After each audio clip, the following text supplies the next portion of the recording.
Olá pessoal, tudo bem? Nesse vídeo abordaremos um tema polêmico, delicado, que é aquele referente à violência doméstica e familiar contra a mulher. Pois afinal, quem nunca ouviu aquele jargão popular de que em uma mulher não se bate sequer com uma flor? Pois é, diante do crescimento em progressão geométrica da violência doméstica, o Egrégio Superior Tribunal de Justiça em Brasília editou uma série de súmulas, e entre elas a súmula 589. Súmula 589 do STJ, que proíbe a aplicação do princípio da insignificância nas infrações penais que sejam praticadas no âmbito da violência doméstica. Se você quer compreender, afinal, essa questão e a leitura doutrinária da súmula 589, não saia daí. Inscreva-se no canal e fique maravilhosamente bem!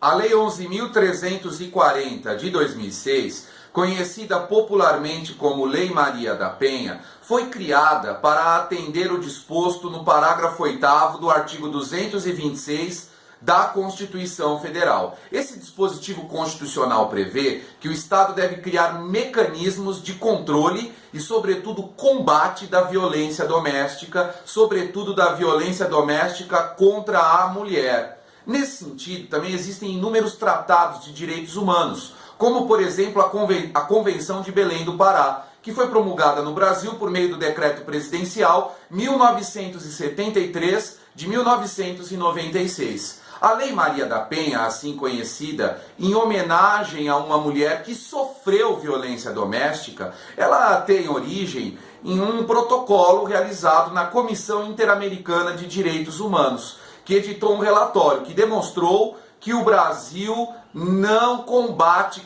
de maneira eficaz a violência doméstica, a violência de gênero, a violência contra a mulher. Mas nós temos que entender, antes de tudo, o conceito geral de violência doméstica.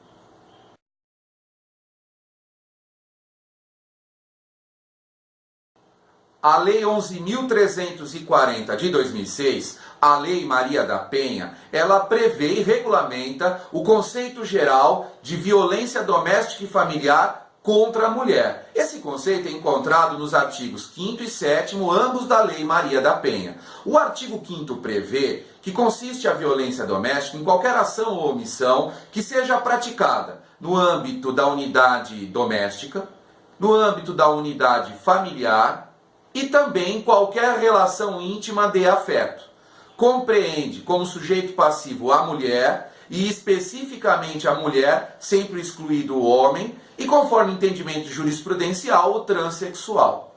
O artigo 7º da Lei da Maria da Penha, por sua vez, ele prevê as modalidades de violência doméstica. O artigo 7º prevê, por exemplo, a violência física, a violência sexual, a violência psicológica e até mesmo a violência patrimonial. Portanto, os artigos 5º e 7º trazem um conceito geral de violência doméstica.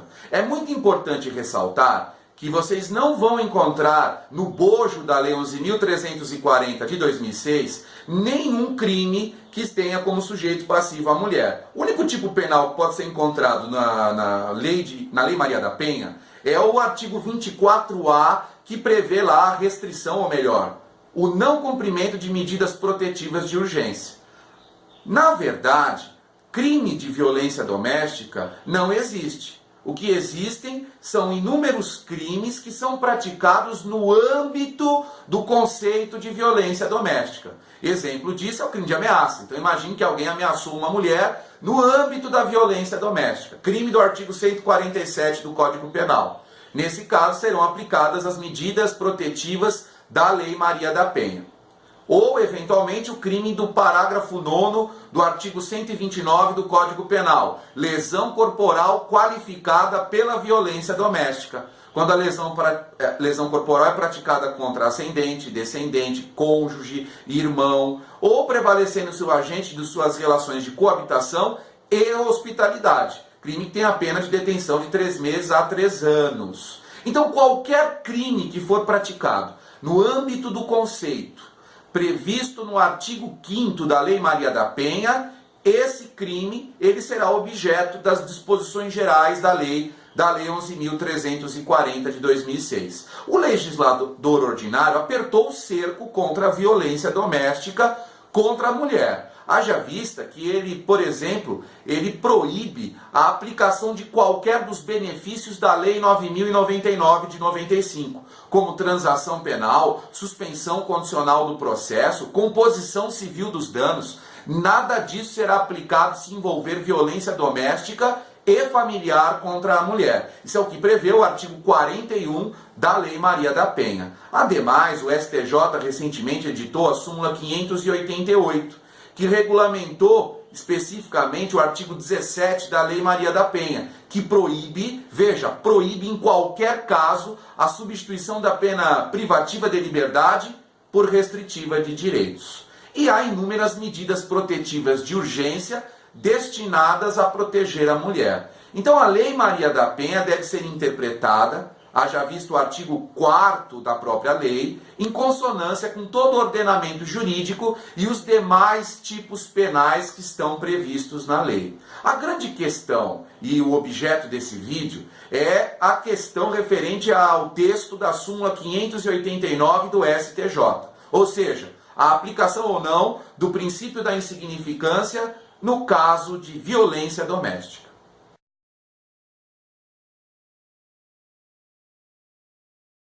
O princípio da insignificância foi trazido para o direito penal pelo professor alemão Klaus Roxin no ano de 1964. E ele é baseado na característica da subsidiariedade do direito penal, ou seja, aquela política criminal que prega que o direito penal deverá ser usado somente em último caso, quando os demais ramos do direito tenham falhado na proteção do bem jurídico. O princípio da insignificância tem o condão, ou seja, ele tem a possibilidade de afastar a tipicidade material do fato. O fato se coaduna à norma penal incriminadora, à lei penal. No entanto, não há lesão significativa ou minimamente perigo concreto de lesão ao bem jurídico.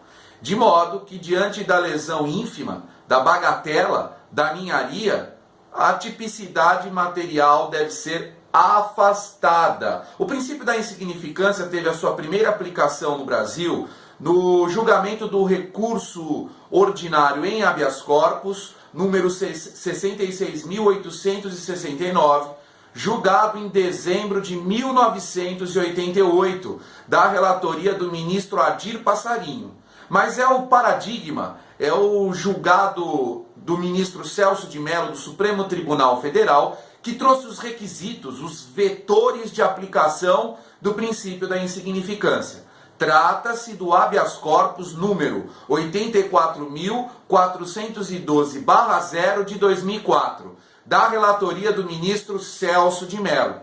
De acordo com esse julgado, o princípio da insignificância só será aplicado se presente no caso concreto a análise de 4 requisitos jurisprudenciais, quais sejam: mínima ofensividade da conduta, ausência de periculosidade social da ação, reduzidíssimo grau de reprovabilidade do comportamento e inexpressividade da lesão ao bem jurídico. Hoje o princípio da insignificância é majoritariamente reconhecido não só pela doutrina, pela literatura do direito penal, mas também pela jurisprudência dos tribunais superiores. A questão que nos colocamos a analisar é: por que o princípio da insignificância não tem aplicação nos casos de violência doméstica e familiar contra a mulher?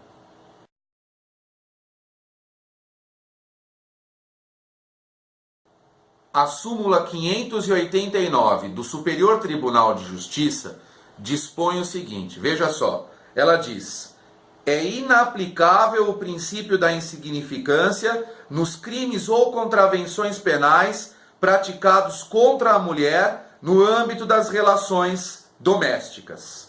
Essa súmula 589 do Superior Tribunal de Justiça afasta por completo a aplicação do princípio da insignificância nos casos que envolver violência doméstica e familiar contra a mulher, seja a prática de crime, seja a prática de contravenção penal. Por exemplo, da contravenção penal de vias de fato, prevista no artigo 21 da Lei das Contravenções Penais, o Decreto-Lei 3.688 de 41.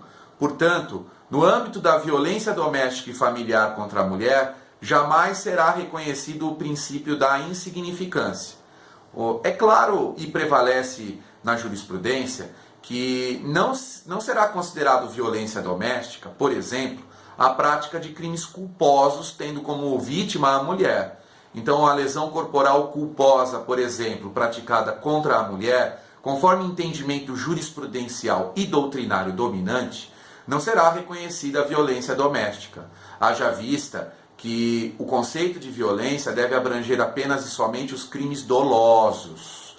E os tribunais superiores já haviam reconhecido, em geral, a não aplicação do princípio da insignificância nos crimes dolosos. Por exemplo, lesão corporal simples, o que particularmente nós não concordamos. Mas imagine lá uma lesão corporal simples, o agente, mediante uma conduta, por exemplo, praticou um golpe, uma unhada no rosto da vítima, causou uma pequena escoriação, um pequeno arranhão.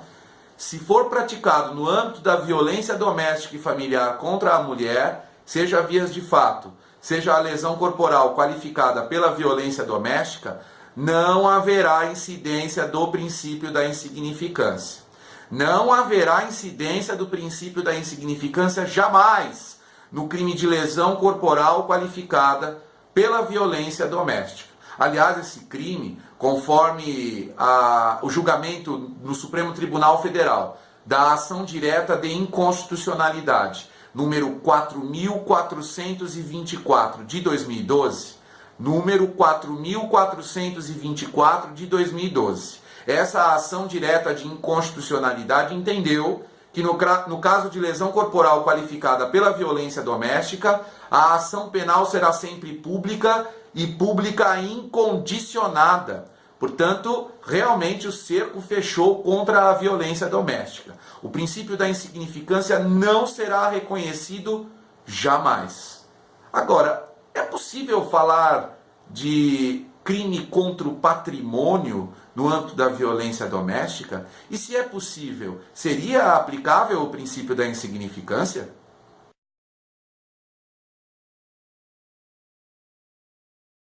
É importante frisar que também não terá aplicação, no caso de violência doméstica e familiar contra a mulher, do princípio da infração bagatelar imprópria ou o princípio da irrelevância penal do fato, que decorreria do disposto no artigo 59 do Código Penal a fazer referência à necessidade de prevenção da pena, numa perspectiva funcionalista, ou seja, num conceito funcionalista de delito, por exemplo, no âmbito da interpretação do professor Klaus Roxin.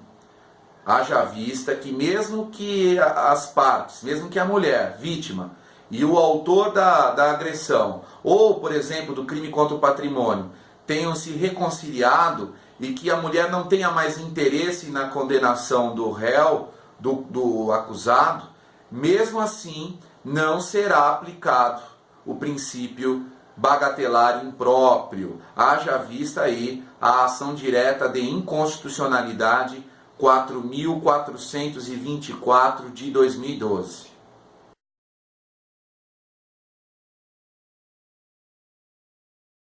Conforme a súmula 589 do STJ, não será aplicada a disposição referente ao princípio da insignificância, ou seja, da bagatela própria, com relação a qualquer crime que envolva violência doméstica e familiar contra a mulher. Não será.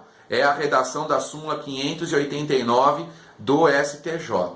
No entanto, e se tratando de crime contra o patrimônio? É importante ressaltar, como vimos no início, que o artigo 7º da Lei Maria da Penha prevê a denominada violência patrimonial, o que abrangeria, por exemplo, a prática de furtos, de apropriação indébita, em que a vítima é a mulher no âmbito doméstico. Então imagine um marido que andou furtando, subtraindo a carteira da esposa. E isso caracteriza crime de furto, artigo 155 do Código Penal, no âmbito da violência doméstica e familiar contra a mulher. Há divergência sobre é possível ou não aplicar, mas tem prevalecido que sim, será considerado crime de furto praticado no âmbito da violência doméstica e familiar contra a mulher. Mas e se essa subtração, esse furto, for de algo insignificante, algo irrelevante? Por exemplo, o agente rasgou a folha de um caderno que pertence à esposa e subtraiu essa folha. Trata-se de bagatela, de ninharia. Seria possível aplicar o princípio da insignificância ou não? Prevalece, se o entendimento for de que a súmula 589 do STJ, de que ela abrange todas as hipóteses de violência doméstica contra a mulher, de que não seria possível aplicar o princípio da insignificância, nem mesmo nessas hipóteses de crimes contra o patrimônio. Eu, com a devida vênia, ouso discordar dessa perspectiva, haja vista que o princípio da insignificância é um princípio decorrente da política criminal da mínima intervenção do direito penal. E ele é dirigido ao imputado, e não é dirigido à proteção de direitos humanos. No entanto, o STJ, em razão do princípio da igualdade, visando proteger justamente a mulher, tratando igualmente os iguais e desigualmente os desiguais, na medida de suas desigualdades e vulnerabilidades, reconhece que não será possível a aplicação do princípio da insignificância nessa hipótese. Nós entendemos, fazendo uma interpretação restritiva da lei penal, e entendemos que a interpretação há de ser restritiva, que ainda que não se aplique o princípio da insignificância, mesmo que se trate de crime contra o patrimônio praticado no âmbito da violência doméstica e familiar contra a mulher, que podem ser aplicadas as escusas ou imunidades previstas nos artigos 181 e 182, ambos do Código Penal. Então, crime de furto praticado contra o cônjuge, apesar de, no caso de envolver violência doméstica e familiar contra a mulher, ser considerado fato típico, ilícito e também culpável, não será passível de punição em razão do agente ficar isento de pena. Veja o disposto no artigo 181 do Código Penal. Há divergência na doutrina da possibilidade ou não de aplicar as escusas absolutórias, mas tem prevalecido que sim, que elas devem incidir nos casos, haja vista que a Lei Maria da Penha não proibiu as escusas absolutórias. Basicamente era isso que eu gostaria de comentar com vocês. Eu espero que tenham gostado do vídeo, que ele tenha abordado o tema de forma satisfatória, e até o próximo. E que fiquem todos maravilhosamente bem.